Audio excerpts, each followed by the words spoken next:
comedian. I mean, Garrett Linehan, the tweet fucking piece of shit. Free Speech Nation, although I've got a little pursy mouth.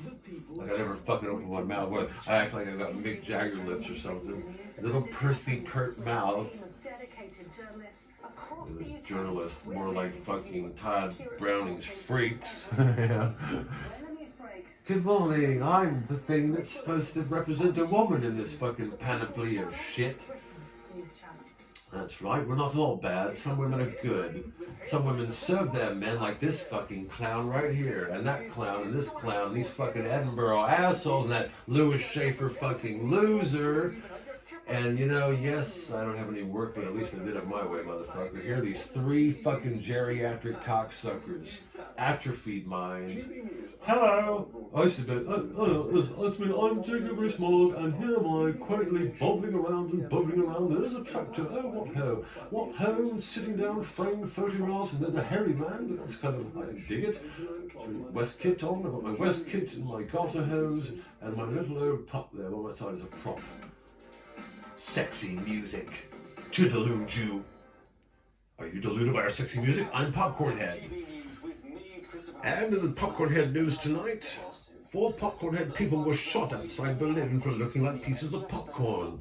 In other popcorn news, the movie went bad, said Popcorn Bucket as his popcorn hair was all scrunched up. I can't like the party, and the party will be the best for the NHS. You fucking stupid Brits who keep voting for these assholes, I just don't know. It's all a big, it's tutto uno scherzo, it's all one joke, man. But that's why we're dealing with just one side of the propaganda. This is only one half of the propaganda from Popcorn Head. Popcorn Head and the Big Ben adult toy behind him. Hello? Okay. Well, first on your first question, can I just say, I never touched him at the time. I was simply patting him off. He was coming out of a swimming pool. I was lightly patting him with a towel. And that wasn't your question. Yes, okay. NHS, what should be done? Well, when it comes to the NHS, I want to say that I had no idea that that was a patient. I was simply patting him down with the towel at the time. I felt he was wet. He was going to endanger himself. No, I'm sorry. What I meant to say was I was helping the boy experience what it might be like to be an airplane, just in case he ever decided to pursue aviation. No, sorry. The question you asked is about NHS. At the time, and I was very clear about this, I answered the boy as if he was a telephone. It was a game we were playing called Call Me by Blondie. I meant no severe harm, Popcorn Head.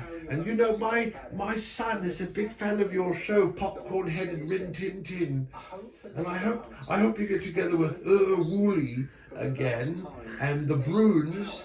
And you really do that comic book because somebody's got to make something to compete with the Barbie movie, because this is, you know, and I'm with you, because I am some excuse of a man, and I feel there, of course, there is a certain loyalty men have with each other, a bro code, as it were, and you know, I find the Barbie movie terribly tasteless. But unless we're going to do something ourselves to counteract it and make our own movie, like 4 bearded men tell a joke. I mean, that's just an idea I've had kicking around in my head for a while. Or the character I was working on, Tory man, with the big cape, with the T. And but this needs money. This is why we're asking you again to please scan the QR code, give to our page, and help keep Great British News going, because if you don't, all your children are going to be black, even if you don't have any. Think of that. Think of that. Think of you with your British person, your love partner, and all of a sudden your room is just filled with black children you had no idea you were going to have. And I'm not saying this with any sense of hyperbole. I'm saying with quite a good deal of absurdity. Not hyperbole, but absurdity. Because I'll tell you something that my shall we say, I had a Labour friend. I had a Labour friend one time. I lost a lot of friends in Israel. A lot of friends. I had 20 friends in Israel, and I lost them all before the attack because we just had a real bad falling out over what should be done about the Barbie movie. They said, what should we do? We hear there's a Barbie movie playing in the United Kingdom. I said, yes, that's true. You've heard right. They said, what should we do? Barbie's coming to Tel Aviv. Should we let it? I said, absolutely not.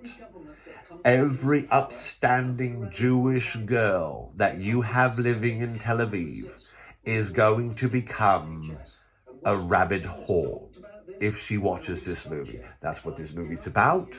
It's directed by a woman. It puts it out into women's minds to go out there and be sexual creatures. This is worse than Muslim stuff. They're both the same, actually. The Muslim stuff and the Barbie stuff, equally bad. And I said, go out there and protest. And they did. And people called them arseholes. Well, who do you think got the blame for that? Oh, well, let's blame our friend over in Great Britain. I said, why haven't you called me? Well, we knew what you said. We protested the Barbie movie and everybody in Tel Aviv called us arseholes. So we're not friends anymore. So I have lost quite a lot of friends in Israel. I didn't know anybody who died in the whole war thing. This guy. What should we always say about him? Sunshine suit? Sunshine. It's popcorn head and sunshine suit. Look, I think the real issue here is that there is no... I'm the head of Commission on Health and Prosperity. Command and control, an individual will solve this kind of approach. We'll be able to put the NHS back on track. Why don't you stop trying to put sunshine on a rainy day? You're trying to put a happy egg face on a pancake. Isn't this really another way of saying fuck the dog? I mean, MP Chris Johansson said today that waste is causing more bad stuff in the economy. And it's hard to target that money. I mean, we think back then we did 2001. I think about it like this.